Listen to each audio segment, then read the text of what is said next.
Hello everyone, मैं हूँ रीटा उपाध्याय। देखिए, एमपीपीएससी के द्वारा जो 2019 और जो 2021 का प्रीलिम्स का रिजल्ट आया था, उसमें जो 13% वाली सूची थी, प्रावधिक सूची, उसमें रोस्टर लगे होने की बात कही गई थी। और उसमें कहा गया था कि इसमें जो 13% की जो सूची बनी हुई है, इसमें मेरिटोरियस स्टूडेंट्स यानी कि SC/ST वाले जो स्टूडेंट्स हैं, उन्हें शामिल नहीं किया गया है।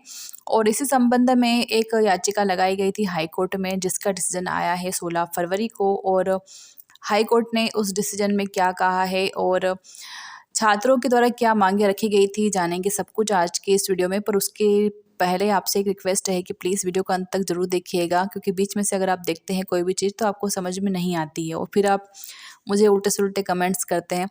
तो please, it's my humble request कि प्लीज़ आप वीडियो को अंत तक ज़रूर देखिएगा। चैनल को सब्सक्राइब करना बिल्कुल भी ना भूलें।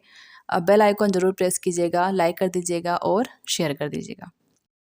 तो कोर्ट के द्वारा इस याचिका को खारिज कर दिया गया है, ये कह करके कि प्री में आपको माइग्रेशन का फ़ायदा नहीं मिलेगा, यानी कि जो प्री है उसमें आपको आरक्षण का फ़ायदा नहीं मिलेगा।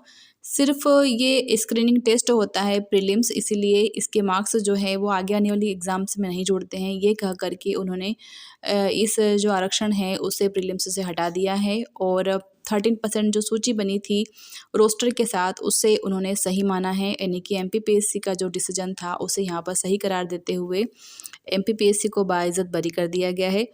और इसमें जिसके केस का हवाला दिया गया था वो था जिला अदालत भर्ती केस, जिसमें पुष्पेंद्र यादव जी को मुख्य परीक्षा में शामिल नहीं होने दिया गया था, उसका हवाला दिया गया है।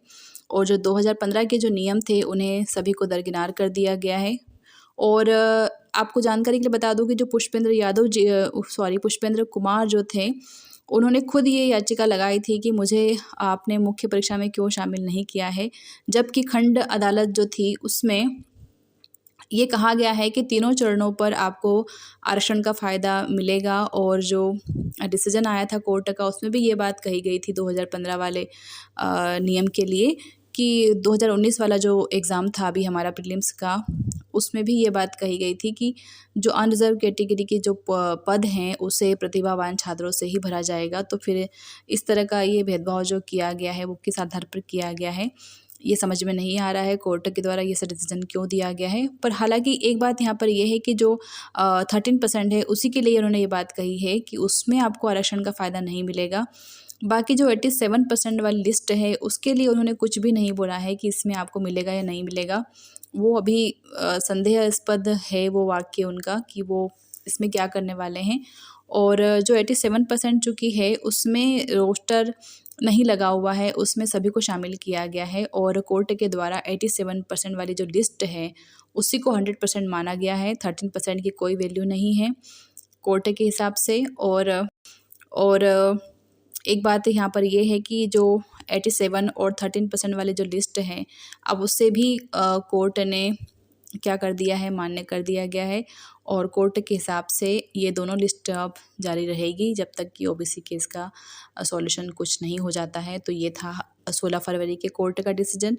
और आगे आने वाली एग्ज़ामों के लिए काफ़ी दिक्कतें बढ़ने वाली हैं, क्योंकि अगर इस ऑर्डर को यदि फॉलो करता है एमपीपीएससी तो हो सकता है जो 2023 वाली जो प्रीलिम्स है उसमें से भी जो प्रीलिम्स है उसमें से भी आरक्षण को हटा दिया जाए और एक नई रूल बुक उनके द्वारा लिख दी जाए अपने हाथों से, और कह दिया जाए कि हमने तो पहले ही नियम बता दिया था आपको, आपने ही नहीं पढ़ा ढंग से।